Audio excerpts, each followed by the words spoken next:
Hello, my name is Peter Parfitt. Welcome to the New Brit Workshop. In this video I'm going to give you an update on my various Festool storage solutions. In fact, I've added a couple more. That's really why I thought I'd just mention it now.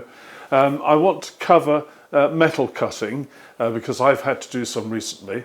And to bring those two things together, I'm doing a quick visit to a local professional woodworkers workshop. And I thought I'd mention it's only arrived today, so I'm just sort of sneaking it into this video. I'd seen some Festool sort of sanding blocks. They've got a sort of foam insert, and I'm going to give that a quick demonstration to you as well. Now, I've just recently acquired two more of the sortainers, a Sort 12 and a Sort 6. And what I've done is I've amalgamated the two so that I've got some of the narrower Sort 12 drawers here, plus some of the wider Sort 6 ones, and the same in the adjacent unit. Now, I'm mentioning this because in the past I've had all sorts of containers like these, and they were dotted around the workshop, some in one cupboard, some in another, some on a bench, some under a bench, and so on.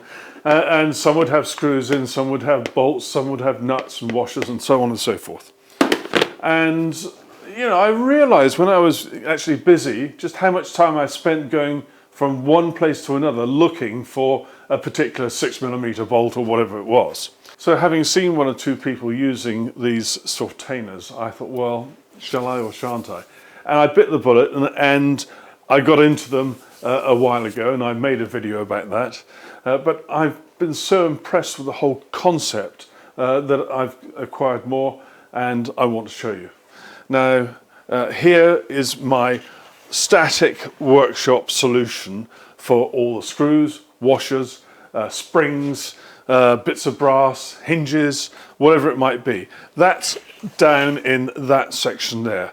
I've labelled them, aren't I tidy? I've labelled them all, and then above these, here and here, I've got another type of storage. Now, you've seen these already, but essentially these have loads of drawers in them. And I've not labelled them because at the moment, certainly this stack here is used for a sort of mix and match. What I mean by that is as follows. Now, here's my Festool toolbox, which you've seen before, and if I go off to someone's house to do a quick job, I will take with me what I expect to need to use. And I've got a whole bunch of these little containers. Some might have screws in, some might have raw plugs in, some might have little tools, whatever it might be. And what I do is I mix and match according to the likely needs on the particular job. And if I pull one of these drawers out, I can now show you how I store the things that I'm not taking with me. And so I go to one of these drawers and I do a sort of pick and mix for a task. Now let's go and visit a professional workshop and meet someone I think you've met before. And behind me is a friend of mine, Jake, who you may have seen on one of my other videos. Hi Jake, thank you very much for helping me today. Okay. Now look, you've got all these storage units. How many have you got? I would say about 40. There's a few more behind here. And 40, that's amazing. So why do you have them? Well, it makes getting the right kit to the job so much easier. Oh, I see. So they come out on little runners. Yep. How useful. Okay, that's all very well. So they're all nicely stacked up here, but what about getting them to the job site? So when we're going on site, we take them out of the trays, and they just lift straight out, and we put them on this Festool trolley here. And they all sit on there. There's a few alignment holes on the bottom so they can sit in there nicely and don't slide around. And we stack them up, and then we put this band around, whatever height they may be, and you tie them in so they don't fall off. And I imagine that looks very professional. It does indeed. We've had a few comments when we turn up how professional it looks and how precise and efficient it is. So yeah. Excellent. I've just noticed this table. It's absolutely beautiful. Is this something you've made recently? Yeah, so we've just finished it. It's a burr oak and French oak surround table. It's a drawleaf table. Top is predominantly has used biscuit joints, and the underframe has used dominoes to hold it all together. Absolutely beautiful. Absolutely beautiful. Now the other thing I'm doing in this video, Jake, is metal cutting, and I'm going to do a bit at home. And you're going to give us a quick demo? Yeah, so I'm just going to cut some aluminium track here. I'll just cut an inch off the end.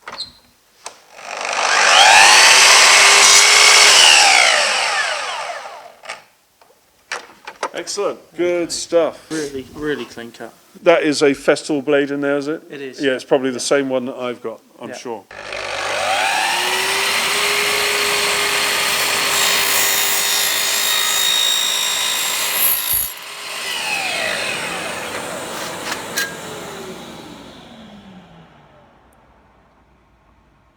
And now I'm just going to fill in with a little bit of detail from this end. But I've now been lucky enough to get hold of a metal cutting blade from Festool UK, and I'm very grateful to them for sending me the sample to me.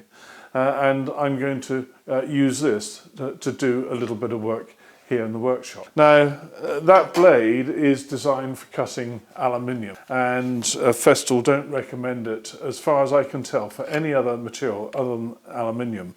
But I'm going to take it just a little bit further, so if you do this, you do so at your own risk. I'm going to cut some copper, and in my case it's 22mm copper pipe. I'm also going to cut some brass, and I've got some brass angle here, and that's about a 40mm angle. And again, if you cut brass, you do so at your own risk, and it's not something that I can tell that Festool recommend. But I will be cutting some aluminium, and this is what the blade is sold and advertised by Festool as being capable of doing. Now, the very first thing, of course, is going to be changing the blade. I've turned the machine off. It's absolutely definitely isolated from the mains, and I'm going to start by turning this fast fix knob here around so it pops out, and that now locks the blade or the arbor of the machine. And you have to remember, this is a left-hand thread. There's the old blade. This is an 80 tooth fine cut blade. It's actually seen a lot of action. I've had it sharpened, I think twice, maybe 3 times, I can't remember, and it's due for sharpening again, particularly because I've been very naughty. I have actually cut some metal with this one in extremis on a Sunday where I couldn't do anything else about it. Now, the Festool metal cutting blade has a completely different characteristics to the wood cutting blades. And the key thing is the way the teeth are constructed. And this is a triple chip construction. You have every other tooth is a tooth which is designed to send the chippings away. And you can certainly use this for plastic and also for laminates as well. And whilst I've got the saw down here, on the top is the speed adjustment. And for cutting wood, I normally have it just set at 5 and I forget about it. But for cutting metal, I've brought it right down to 1. Now, the next thing to consider is dust extraction.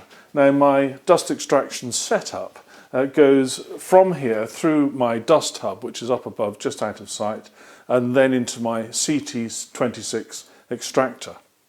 Now, I don't want any of these metal chippings going through that route, and so I'm going to use a separate scheme for my dust collection. And here you can see that now set up. This hose goes to the CT26, which is just round the corner, and this is the hose that's going to the Kapex here. And hopefully any metal chippings will get caught in here. Now, there is a theoretical fire risk when you're cutting metal, because there might be sparks, or some of the little chippings may be very hot. And if you put a hot chipping or a spark with a mixture of sawdust, particularly when there's air being blown or forced through it, then that can lead to unwanted combustion. So you have to be very careful, and that's why I've gone to this amount of effort here. I just don't want my dust hub, which probably has little bits of dust sort of knocking around inside it, trapped here and there. I don't want that to be a risk. Now, there is one other consideration, and that is eye protection. I normally use my ordinary glasses for most of the woodwork, but when you're cutting metal, you need to be extra cautious. And I've got these safety glasses which wrap round. I'm making sure they're firmly on, and I'm now going to put my ear defenders on as well. So everything's held in place. I've got my speed down low, and I'm going to take this nice and slowly.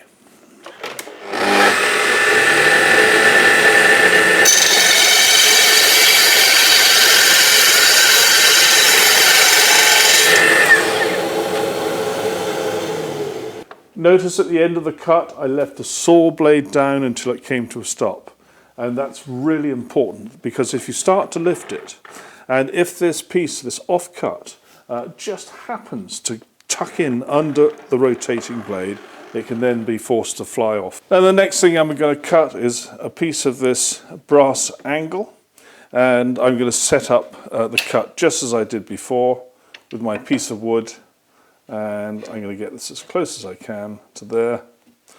Get my clamp really nice and tight. That's good. Everything else is fine, and away I go again.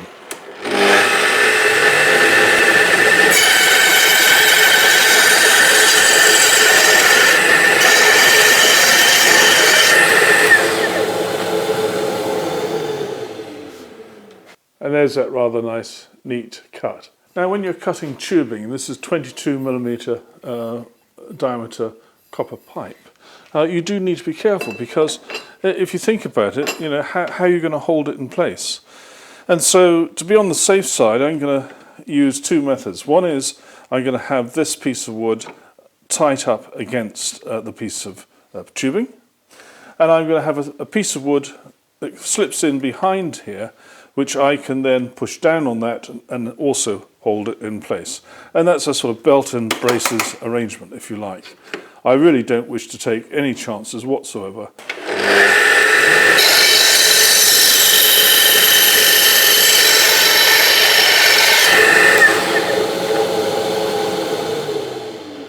And when you've finished metal cutting for the day, it's a good idea to have a clean up, get rid of as many of those bits of metal as you can. And I'm using the same dust collection arrangements as I did for the actual cutting itself.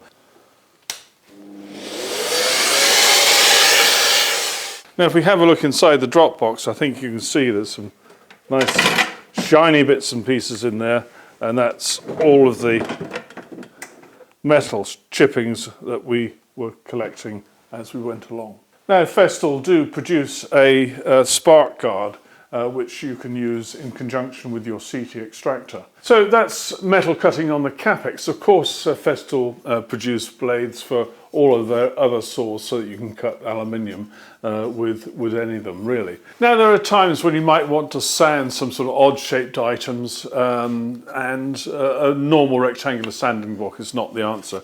And it was at a show not all that long ago. I saw these Festool sanding pads. They come in various grits. This is 120 granite, and it's basically a fairly tough sponge. You can see how much I'm having to push to get that to distort. Fairly tough sponge, and stuck to it on all four sides is the sanding abrasive. And the idea is that this will, to an extent, conform to the shape of what you're doing. So rather than making a flat on a round surface, it's going to actually conform enough so that you can get a reasonable finish to something which is circular, or maybe an oval item like this, and it's fairly easy to do. That's the sort of general idea, but it's also perfectly good for something that's flat, so you can get a fairly good finish very quickly with a pad like this. And the trick is when it gets a little bit soiled, go over it with your vacuum before it gets absolutely forced in there, and it gives it an extra lease of life. And I hope Warren at Toolfest isn't going to hate me for saying this, but I was ordering some items from him and I just needed that extra £2 or £3 just to go past the free postage bit, and so I ordered some of these. I'm really pleased I did it. Thank you very much indeed. And thank you for watching. Take care. Bye-bye.